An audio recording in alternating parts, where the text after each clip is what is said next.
Hi, I'm Lee Jenkins. Today, we're going to look at math fluency. Students can learn far more than we ever expected. And math fluency is one of the ways that this is going to occur. We all want skill. We know that. Doesn't matter the subject. Today's math fluency, but the adults want the kids to have the skill. And how are they going to get the skill? It's through the will to work hard. They work hard and they gain the skill. But what if they don't want to work hard? Why don't they? Well, it's because there's no thrill from the learning. It is just very, very clear that when students have gained thrill from the learning, they have the will to work hard, and then they gain the skill that we adults want them to have. If we focus only on the skill, and then we blame the students for their lack of will, then we receive what John Hattie called the Jenkins curve. I asked 3,000 students,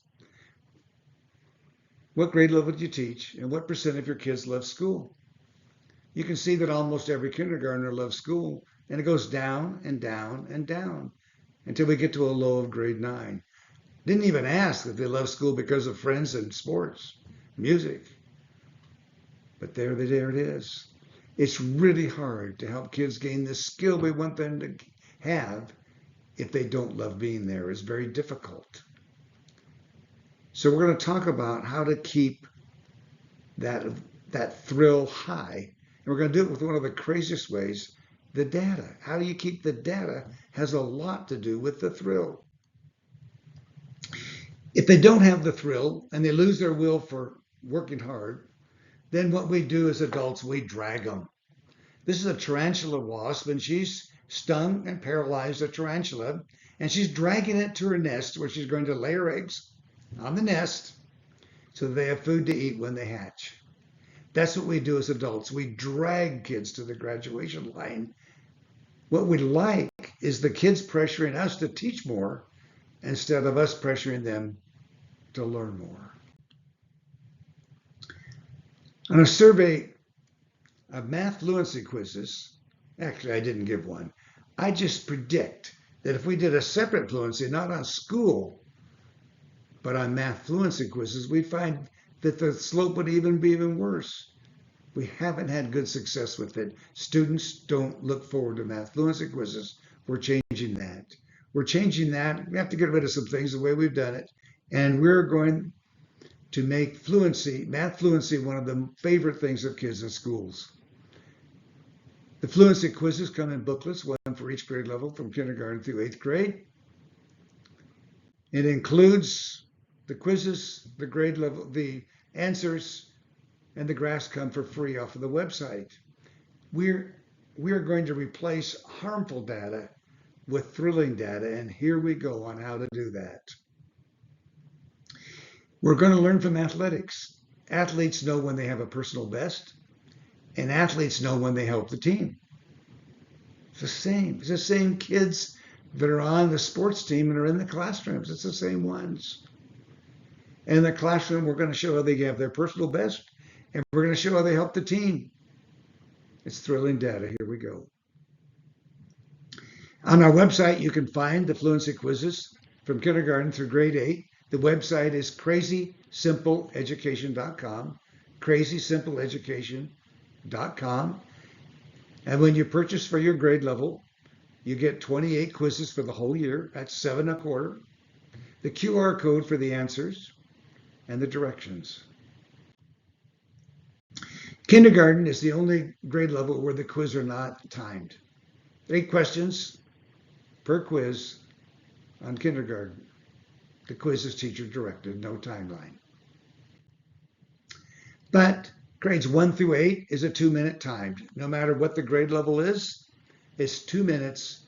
It's timed because it's fluency, obviously. So that's why you would time it, because it's fluency, and that gives you a picture of the sequence. You can see the more and more difficulty as they go through the grades. The structure, as I mentioned, is 28 per year, which is $7.25.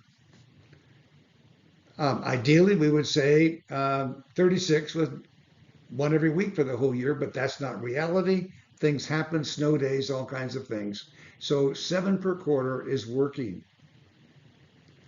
All math concepts, once introduced, are kept. They're not dropped. It's pretty common in some place in 3rd and 4th grade for the kids not to have many more questions on add and subtract because they're studying multiplication and division. We don't do that. Even in grade 8, you'll see an add and subtract question available. All the quizzes are for end of the year expectations. They're not expected to know them along the year, all of them. If they get half right halfway through the year, they're on target. That's the plan. They're set up for what you're to know at the end of the school year. When the teachers take the quizzes and score them, their job is just to write a plus sign. Plus how many right. Don't put 2 out of 10, 2 out of 20. When you put 2 over 20, it sounds like you should have gotten all 20 right, but you only got 2 right. No, the year's just starting. Whatever you get right, put a plus and put it there. It's not a percentage, just the number correct. The teacher places a dot on the scatter diagram. So as their teacher is scoring, and you put a +2 on the paper, you put a dot by the 2 on the scatter diagram, and we'll show you where that comes from. On our website, they're free. So just scroll down from the top. You'll see where all the graphs are that are free. But then the problem is, which graph? There's so many different ones. How do I know? Well, the main thing is how many students you have and how many questions are on the quiz. So we'll look at that. First, we're going to look at the scatter diagram. And if the scatter diagram, this one here has 10 questions. So as the teacher was scoring the papers, if a student has 0 right in the bottom left corner on quiz 1, she put a dot by 0. You can see she had 1 student get all 10 right on the first time. Happens in almost every class. You put a dot at the 10. And all the way for quiz 1, across the bottom, it goes from quiz 1 to quiz 14. You can see that they're moving up. You can see the student who's struggling the most with the class has 5 right on quiz 14. Think about that. They're halfway through the year and they know half of the content. They're on target. Yes. Students graph their number correct on a student run chart. So here's a student who graphs for 14 of the 28 quizzes, just graph the number correct each time.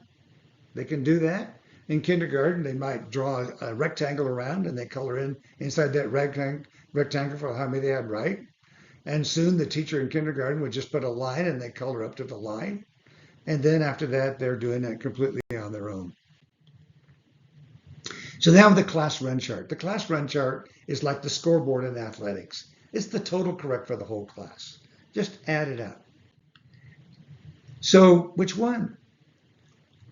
So let's think about this. If you are teaching kindergarten, kindergarten has 8 questions.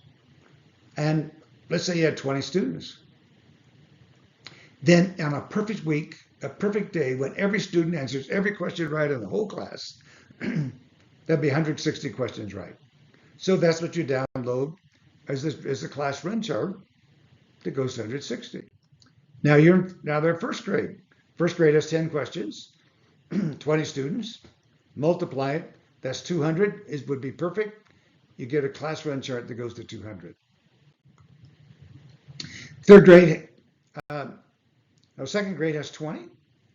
20 times the 20 students is 400. That's the class run chart. Third grade has 30 questions. 30 students times 30 questions, times 20 students. 600 is the most you could get. 500 is the graph we have the closest on the website. That's what you download, and that's what you use. Grades 4 through 8 have 40 questions. 40 times the 20 students, 800 would be about what you want. 760 is a graph that's closest to that on our website. You download it, and that's what you use. Now, I want you to look at this next one. It is an actual class run chart in math fluency from a grade 1. And you see 1, 2, 3, 4, 5, 6, 7, 8, 9, 10, 11 times the class did better than ever before, and the year's not even over yet. That line is what perfect would have been. Then how did they get above perfect? You're going to learn about acceleration in a little bit, because some students had 10, 10, 10, right? They were accelerated to the second grade quiz, and you'll see what happens when that's what it looks like. When we accelerate some students, the class total goes way up. This is a school run chart. The total for the whole school. It is simple addition. Add it up. Put it in the cafeteria, put it in the hallway, wherever you want, where parents and kids can see it and say, look how we're doing as a school all together. It's a simple spreadsheet in Excel or a Google Doc.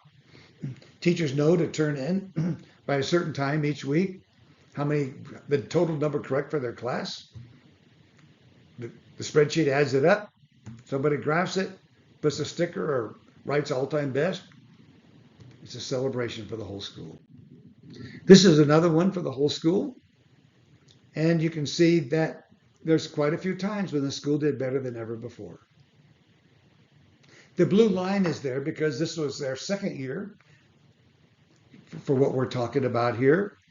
And the goal there was to beat the year before. It's not a number pulled out of the air that nobody cares about. No, it's a real number. That's how many questions were asked. That was the best week in the prior years. And 6 times these students outperformed the prior year. That's a happy day for kids. Error analysis. This is in a 3rd grade. The teacher passed around an unused quiz. Asked kids to put a tally mark on the ones they missed. Found out what was the most missed question in the room. Wrote it on a sheet of paper. You see it over at the right. And every time they went in and out of the room, the kids had to say the answer to that question. Just because, and then they know why. Because they know that that's the question the class missed the most of. Now we're going to talk about celebrating personal bests. This is a class, Illinois. When they had a personal best, the students got to hit the gong. A lot of places, when they have a personal best, they write their name on a shape. They use the Ellison cutter. They write their name on a shape, and it's posted. There you see them, just hundreds of them. I've never been in a class yet where students didn't have multiple all-time bests. It's for everybody. This is a school where Tiger was the mascot, and that's the tiger's tail going all over the hall, up and down and around the corners, all over. In middle school, when students have a personal best, they high-ten the teacher and they write their name on the whiteboard. So you look at this class total. And when students are doing the charts, they look a whole lot better than when the teacher does it. Halfway through the year, the students decided we could make this look a lot better. And they did. And then when the class has an all-time best, they celebrate. Please do not celebrate by bringing them food, giving them more recess time. No, do something that creates a memory. And in their 3rd grade class, when the class had their all-time best, the teacher put band music on from her alma mater, and they did the wave. And they did the wave. Wow, such fun! A minute or two of celebration and back to work. In this school, when the school had an all-time best, one classroom was able to have students cut the principal's tie off. So at dismissal time on Friday, when he's out there helping direct traffic, keeping kids safe, talking to parents, when they see the cut off tie, everybody knows the school had an all-time best. A teacher wrote this last year, a beginning teacher, 1st-year teacher, said, I was a bit overwhelmed with all the graphs, but after I learned them, I use them now for everything. I want to know how it's going. It's like I need to know, the kids need to know, are we learning more? Are we just doing stuff, or can we prove we're learning?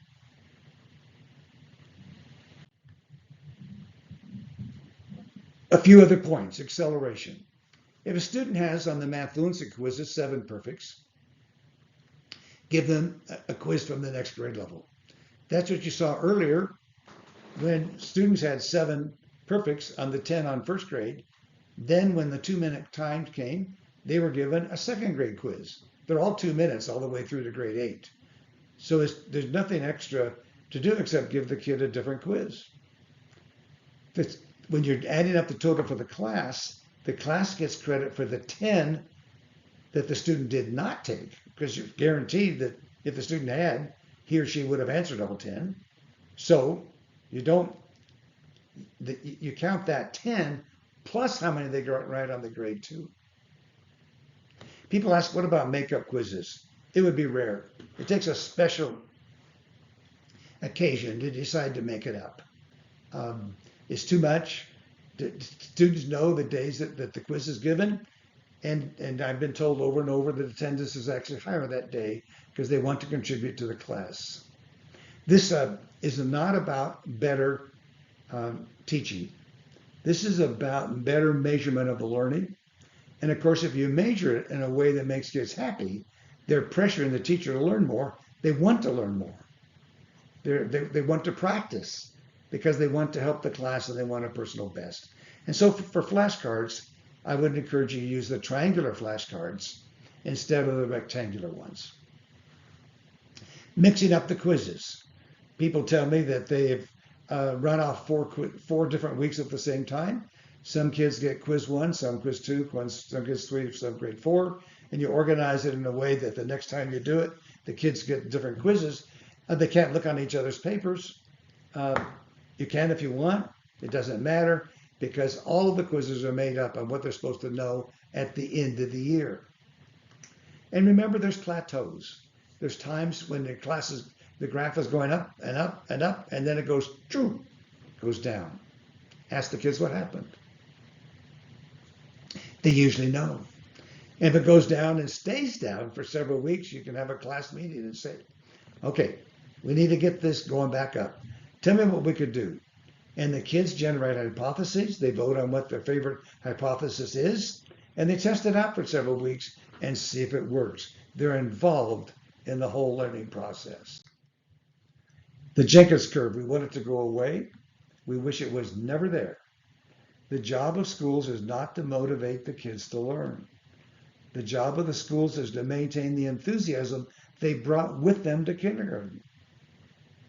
Now, if it's lost, the student's enthusiasm is lost, then we work with the kid to bring them back the way they used to be. But we don't want that Jenkins curve. Students can learn far more than we ever expected. And math fluency is one of the very, very best ways for that to occur. Thank you for joining me today. If you want to contact me, there's the email address, lee@crazysimple.com. It's the email. There's the work phone number. You can send texts. We can set times for conversations. I'd love to communicate with you. Thank you so much for clicking on the website and going through it. Good day.